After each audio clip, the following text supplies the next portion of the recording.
Salut à tous, c'est Gecko et on est reparti pour la suite de l'analyse de l'EK Flip pour la série Les 12 travaux de Cristal. Et on va s'attaquer à Carla Blondie, la deuxième invocation T4 présentée, qu'on a pu voir dans la première partie avec le DPP. Une 1-5 en soi de base qui a comme effet d'apparition de gagner un des 6 d'attaque. C'est une carte assez intéressante du fait que en moyenne, elle va être assez bénéfique. Puisque dès qu'on fait un jet à 3, on a une 4-5, ce qui est déjà un très bon body pour 4. C'est une carte qui va rapidement pouvoir avoir les stats d'un dragon cochon ou les stats d'une bonne pioche. Donc des bodies déjà fort intéressants. En plus de ça, ça permet de comboter avec la sentinelle. Donc c'est assez cool pour ça. Et éventuellement avec le DPP pour être sûr entre guillemets d'avoir une carte vraiment forte. C'est sûr que sur un 1 ou sur un 2, bon, on a des stats un petit peu faibles. Même si une 3-5 peut en moyenne faire rester très correct. Donc c'est une carte assez forte, notamment pour commencer, hein, ce que je vais dire souvent, c'est que c'est souvent des gros bodies qui sont assez cool quand on commence, puisqu'on a pas forcément beaucoup de cartes, et que souvent quand on joue contre d'autres débutants, c'est souvent les stats sont plus impactantes que les effets. Donc bonne carte, si vous l'avez, vous pouvez la jouer notamment dans les decks mid. Euh, voilà, en aggro c'est peut-être un peu late.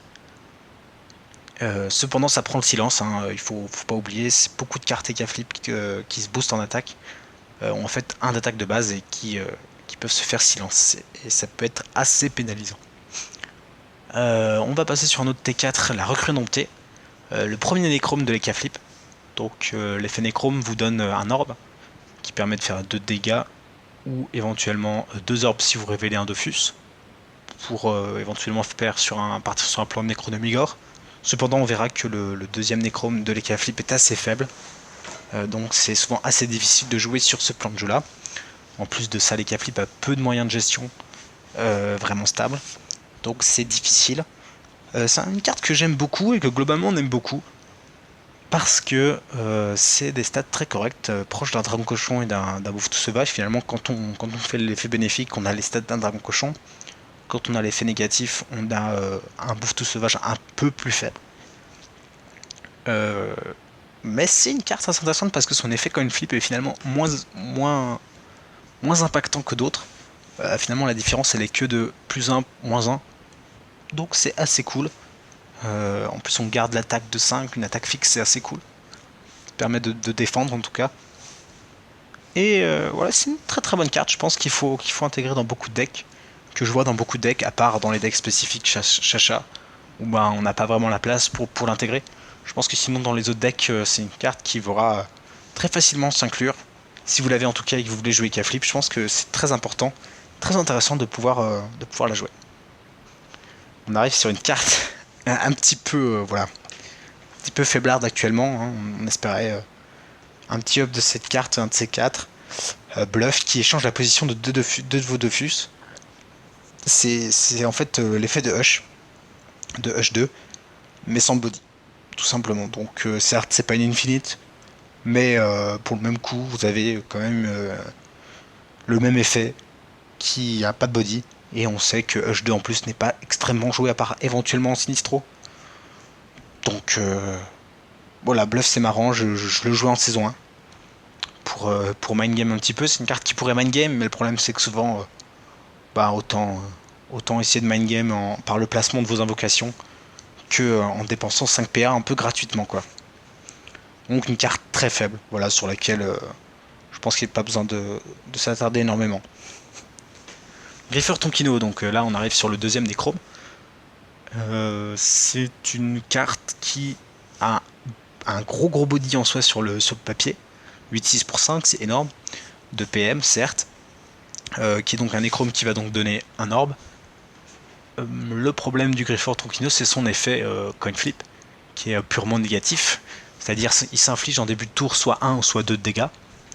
C'est une carte du coup qui va très rapidement mourir. Et c'est le problème un petit peu, c'est que c'est une 8-6, c'est pas une 6-8. Donc c'est une carte qui va très rapidement mourir et qui, du fait de son inamovible, donc qui l'empêche de se faire charger, de se faire bon du félin, etc., va quasiment jamais pouvoir aller au-dessus de Fus. De plus, les 8 d'attaque sont un petit peu excessives. En moyenne, on n'a pas besoin de 8 d'attaque. Les cartes ont rarement eu PV.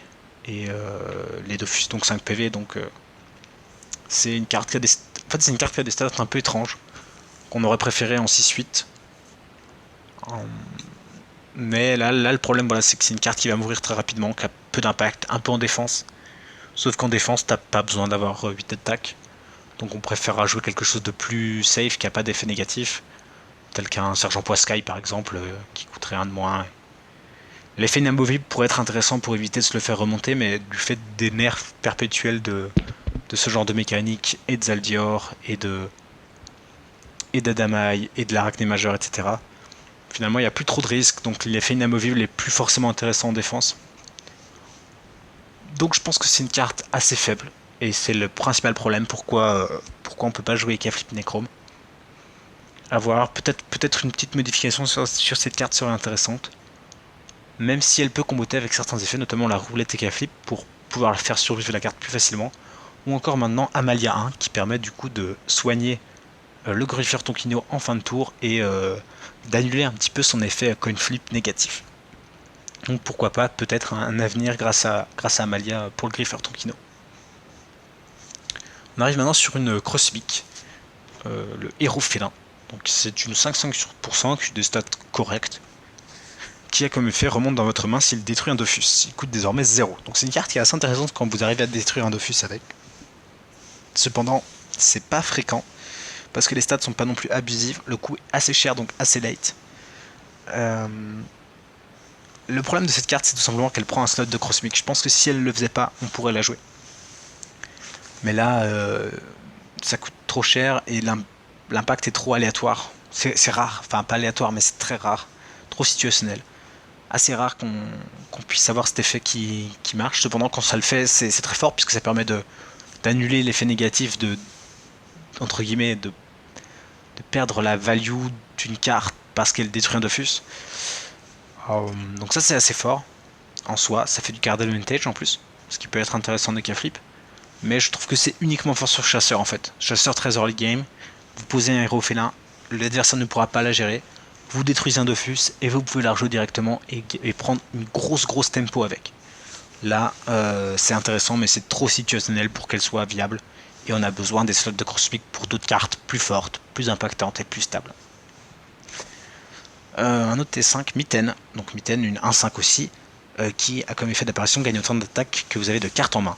Donc ça peut être une carte qui très rapidement va avoir beaucoup d'attaques, qui peut monter jusqu'à 11 d'attaque, mais qui en soi en fait a pas forcément besoin d'être aussi forte, tout simplement parce que avoir 11 d'attaque ça sert pas à grand chose. Donc c'est un peu le souci de Mitten, même si c'est une bonne carte, un assez bon T5, même si je pense qu'en soi on pourrait préférer Carla Blondie, pardon, qui montera moins en attaque, mais en fait, en moyenne, étant donné qu'on n'a pas besoin d'autant d'attaque, je pense que c'est un peu le souci de Mitten, même si c'est une bonne carte pour les débutants. Les gens qui commencent ont besoin de body assez fort. Le problème de Mitten aussi, c'est que finalement, si on se retrouve dans une situation où on est un peu top deck sur top deck une Mitten, quand on n'a pas de carte en main, c'est vraiment très faible. Donc voilà, c'est à côté de ça, ça se fait silence, ça se fait As Project Mills. C'est le problème principal des EK Flip avec ces gros body avec beaucoup d'attaques, c'est qu'il y a des contres, beaucoup de contres. Et je pense que c'est aussi une des raisons pour lesquelles l'EK Flip n'est pas très fort dans la méta. Artiromi, donc ça c'est une carte qui est très impactante par contre, et qui va pouvoir amené un gros card advantage à l'EK Flip. Une 4-4 pour 6, donc la carte était un peu nerf, avant elle coûtait 5, qui a en effet de fin de tour, piocher une carte ou piocher une carte adverse. Donc j'en ai pas parlé par rapport à trucage, mais du coup c'est une carte qui a un effet purement bénéfique, donc on n'a pas vraiment besoin de trucage pour valoriser cette carte. Et si on fait trucage, on pioche une carte, et on pioche pas chez l'adversaire, parfois ça peut être intéressant de piocher chez l'adversaire. C'est une carte qui ressemble un peu au Force d'élite, mais qui a un effet de fin de tour, donc qu'on est sûr au moins d'appliquer une fois, qui coûte certes un de plus cher, mais qui a plus d'attaque, 3 PM, donc qui peut entre guillemets devenir agressif. C'est une carte qui souvent va être gérée très rapidement par l'adversaire parce que déjà il n'a pas envie de perdre ses propres cartes. Et le card advantage créé par Artiromi est de toute façon beaucoup trop impactant. Et voilà, c'est une carte excellente, une des meilleures cartes de l'EK Flip. de par le fait qu'il peut piocher chez son adversaire et qui en plus, de manière générale, crée un gros card advantage avec un body tout de même solide. Voilà, la carte est all include, je pense, dans quasiment tous les archétypes. Même les archétypes assez agressifs tels que le Chacha va jouer en moyenne Artiromi au moins en un exemplaire.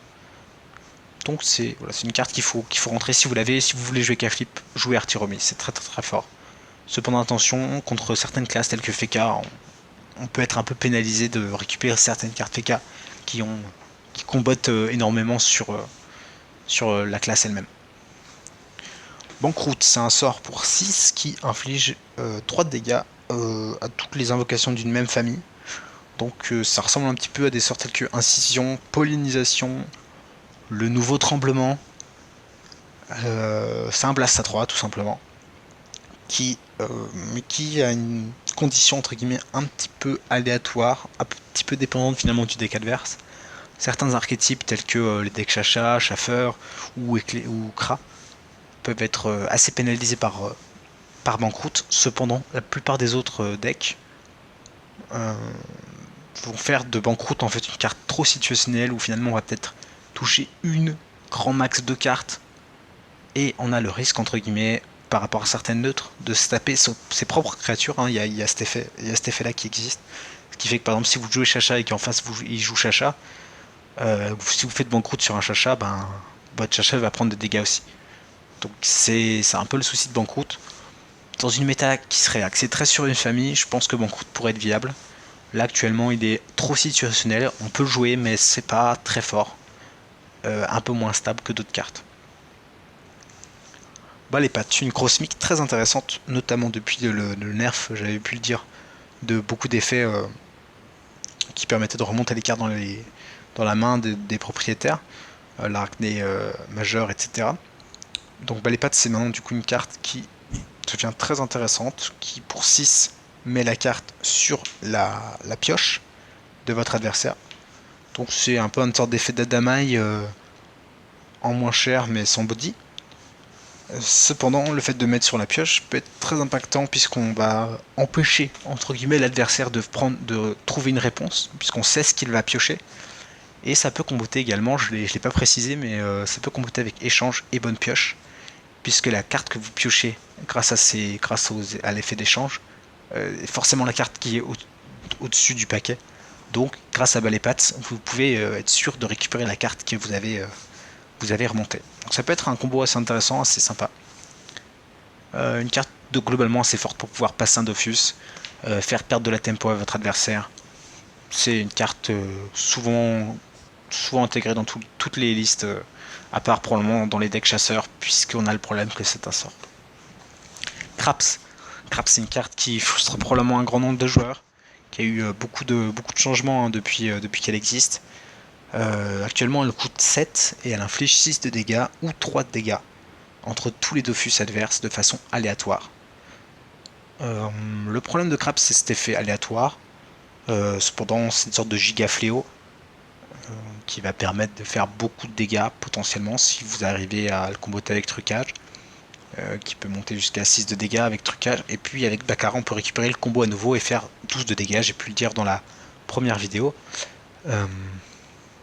Donc c'est une carte intéressante, malgré tout, qui vole beaucoup de games facilement, mais qui, du fait de son effet aléatoire, frustre beaucoup. On va pouvoir arriver sur d'autres sorts également qui sont un peu frustrants par rapport à leur effet très aléatoire.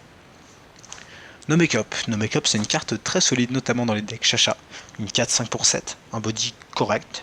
4-5 c'est très correct, et qui invoque 2 Chacha à côté de lui, donc qui pose 3 invocations. Ça ressemble beaucoup à la Mougro Céleste. Pour le même coup, c'est le même body. Cependant, No Make-up n'invoque pas juste des petits mougrons, il invoquera des cartes qui peuvent être assez fortes. Probablement dans les cartes les plus faibles, c'est le Chacha Sauvage ou éventuellement un Chacha-Teigne. Mais dans les cartes les plus fortes, probablement Main Coon ou un Serval qui peut avoir beaucoup d'impact. Donc c'est une carte qui peut poser en soi 3 body 4-5 hein, pour 7, ça reste très fort. Dans les decks Chacha c'est forcément joué, dans d'autres archétypes ça pourrait se jouer, notamment dans le chasseur, afin de pouvoir poser très rapidement, si vous utilisez chasseur T2 et que vous jouez No Make-up, vous posez directement 3 créatures autour d'eux, ça peut être la victoire sur cette carte. No Makeup, une très bonne cross-mix finalement en Eka Flip, assez solide, que j'aime beaucoup, que globalement on aime assez bien dans la team. Le Chacha, la transformation, une carte assez classique sur certaines classes. On a le dévouement, on a la transformatose pour Xelor et Neripsa. En Eka Flip, on a Chacha, qui transformera donc une invocation en un Chacha noir 1-2. L'avantage de Chacha entre guillemets comparé aux deux autres, c'est le fait de pouvoir jouer Chacha sur une carte agressive de l'adversaire, donc une carte qui serait déjà dans votre terrain, et de mettre directement ce Chacha noir directement au bout, étant donné qu'il aura ses 6 PM, et que le Chacha, enfin l'effet de transformation, n'applique pas le mal d'invocation. Le problème, c'est les 1 d'attaque, qui fait que ça va mettre beaucoup plus de temps finalement à détruire le Dofus adverse. Ça ne fait qu'un de dégâts, donc ça fait finalement l'effet d'un seul fléau, et pas deux pour dévouement et transformatose. Mais la carte reste très forte, jouée dans tous les decks, même un deck Chacha est un peu obligé de jouer Chacha, enfin un deck chasseur pardon, est obligé de jouer Chacha tellement la carte, les transformations de base sont très très fortes. Défi Croquettes, une autre Cosmic Giga Flip, 5-3 pour 8, avec initiative, donc qui permet de qui tapera en premier, et si elle détruit la carte adverse, ne prend pas de dégâts en retour, et qui a un effet d'apparition charge d'un des 6. Une carte à nouveau frustrante du fait de son effet 1 des 6, étant donné que sur un 6 avec une rangée de disponibles en plus, c'est un Dofus de prix. C'est finalement une sorte de protoflex en plus situationnel. C'est un potentiel finisher qui peut aussi également être utilisé en termes d'outils de gestion, étant donné que l'effet d'initiative permet d'aller gérer une carte, et puis potentiellement en fait gérer une carte et aller directement au bout quand même. Mais le problème principal, c'est si vous faites un mauvais jet et que la carte Défi Croquette n'a pas d'impact direct, vous vous faites très rapidement punir par beaucoup de blasts, notamment un simple Alibert poil. Une simple poil d'Alibert peut clean un T8. Donc c'est un peu le souci. On a roulage de pelle également en Enitrof, une flèche explo. Il y a beaucoup de sorts finalement qui vont après pouvoir simplement gérer le Défi Croquettes et du fait de ses faibles PV. Donc c'est un peu le souci de la carte. Cependant, la carte est souvent jouée du fait de son impact sur certaines games si vous êtes un peu chanceux. Et on arrive maintenant directement sur la dernière carte. On va avoir fini sur le dé rebondissant, qui inflige 1 des 6 dégâts aux invocations adverses, qui coûte 1 PA de moins par Chacha allié en jeu, donc une carte jouable en Chacha en soi, qui a entre guillemets l'effet d'être soit une purge, comme ça Neripsa qui fait 1 dégât aux toutes les invocations adverses, soit une sorte de grosse lame de fond sans forcément avoir besoin de setup les glyphes. L'impact en fait entre purge et lame de fond est énorme. La différence en fait que peut faire des rebondissants entre un 1 et un 6 sur le déroulement de la game la rend probablement la carte la plus frustrante de l'Eka Flip, mais du jeu je pense. C'est un peu le souci de cette carte, c'est vraiment la grosse différence, c'est globalement le souci des D6. Mais je pense voilà, que c'est une carte qui, jouez là, si vous avez confiance en Eka Flip, jouez cette carte. Moi je suis vraiment pas fan de cette carte du fait de son effet trop aléatoire. Je suis globalement pas très fan des D6, même si certains joueurs la trouvent correcte, hein, puisque c'est sûr que quand ça fait des bons effets, vous gagnez la game souvent dessus. Donc c'est une carte qui peut être très intéressante, peut-être en un exemplaire, mais je trouve ça tout simplement pas stable, et voilà. En termes de deck compétitif, en tout cas, on cherchera pas à jouer des rebondissants, je pense. Voilà, c'était tout pour l'analyse de l'Eka Flip. On va pouvoir présenter du coup des différents archétypes qui ont été préparés par différents joueurs. On pourra voir dans le futur, du coup, probablement bientôt, un Eka Flip Chacha qui sera présenté, il me semble, par Wizim. À côté de ça, donc, on aura également un archétype chasseur qui sera présenté par Dr Monkey. Ensuite, on aura un Eka Flip Coin Flip qui sera présenté par Didiophile. Et un Eka Flip Meul qui sera présenté par Tazri, alias Zadek. Voilà. Et n'hésitez pas à vous abonner à la chaîne Crystal Gaming, Crossmaga, et à bientôt pour une nouvelle vidéo.